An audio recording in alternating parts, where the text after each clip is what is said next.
Where the Heart Lies, Part 3. James drove as fast as he could, the tires screeching against the empty road. Sarah sat beside him, trembling, her breath shallow. The ring was back on her hand. No matter how hard she clawed at it, no matter how much James tried to pry it off, it wouldn't budge. It was like the gold had fused to her skin. The deeper into the night they drove, the more Sarah felt something inside her shifting. A strange pull, like invisible hands were trying to drag her back to the house. "James," she whispered, gripping his arm. Her voice wasn't her own anymore.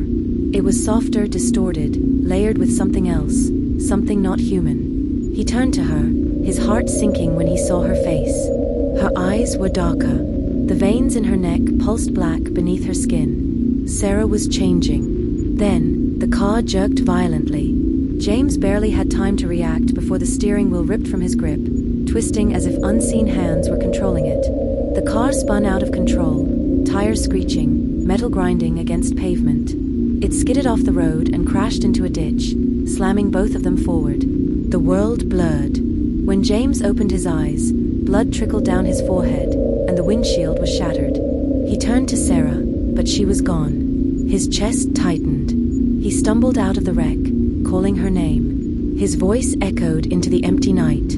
Then, a whisper on the wind. "James." He turned.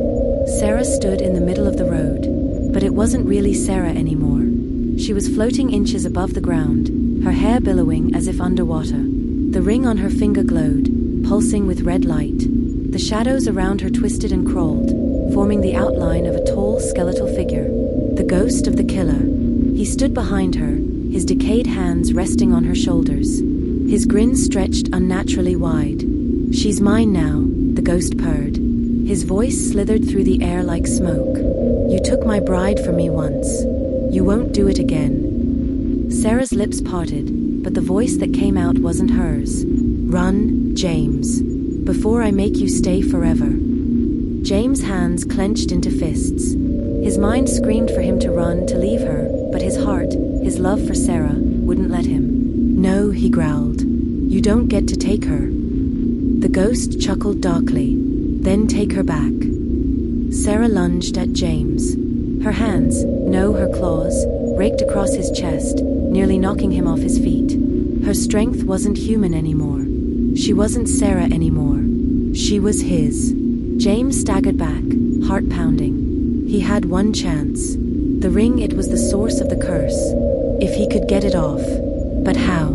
The ghost's laughter rumbled through the air, the world around them warping, distorting.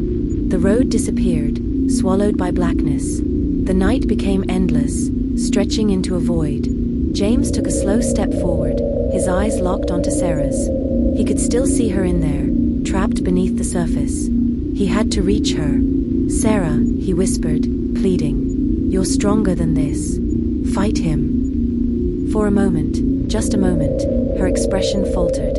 Her hands trembled. A tear slipped down her cheek. Then she screamed. The ghost's grip tightened on her shoulders, his form solidifying, his face inches from hers. "She is mine," he roared. James lunged. He grabbed Sarah's wrist and bit down on her finger, hard. The pain made her shriek, her body convulsing as James ripped at the ring with everything he had. And then, the ring snapped off. Sarah collapsed, gasping, as the ghost let out a horrific, ear-piercing screech. His form began to dissolve, twisting into smoke. The shadows recoiled, retreating. The last thing James saw before the world returned to normal was the ghost's face contorting in pure rage. Then he was gone. Sarah was back. She sobbed into James' arms, shaking, her fingers now bare. The ring lay between them, cracked in half. The ruby heart was blackened. James picked it up, staring at it, before hurling it into the darkness. Neither of them looked back. They stumbled toward the road, hand in hand, battered but alive. As they disappeared into the distance, the shattered remains of the ring slowly melted into the ground. And in the wind, a whisper still lingered, soft, patient. "I'll be waiting, my love." Where the Heart Lies, final chapter. James and Sarah never spoke about the house again. They left everything behind, their dream of restoring it, their belongings, even their wedding rings. None of it mattered. They just wanted to be free. They moved across the country, settled into a small apartment, and tried to pretend none of it had ever happened. But deep inside, they both knew the truth. It wasn't over. Sarah still woke up some nights, gasping for air, feeling phantom hands around her throat. James would hold her close, whispering that it was just a nightmare. But the look in his eyes said he wasn't sure.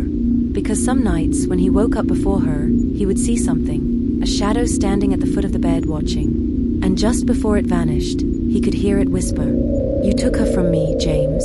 But love always finds a way." One rainy evening, months after their escape, James came home from work to find Sarah standing in the middle of the living room, frozen. Her back was to him, her shoulders stiff. "Sarah," he called cautiously. She didn't move. His stomach twisted. Slowly, he stepped toward her. That's when he saw it. Her hand. A ring. A new ring. The gold band gleamed under the dim light, and in the center sat a familiar ruby heart. James felt the blood drain from his face. "Where did you get that?" he whispered. Sarah finally turned. But it wasn't Sarah anymore. Her eyes were pitch black, her lips curled into a slow, unnatural smile. A deep, guttural voice echoed from her throat, a voice that was not hers. "I told you, James. She is mine." The lights in the apartment flickered violently. James stumbled backward, reaching for anything, a weapon, an escape. But the walls around him began to change. The clean, modern apartment melted away, replaced by something old, rotting, familiar. The house.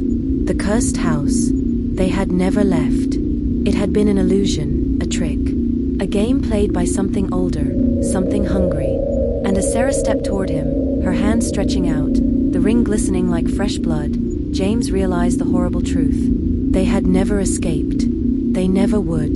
Because in the end, love always finds a way.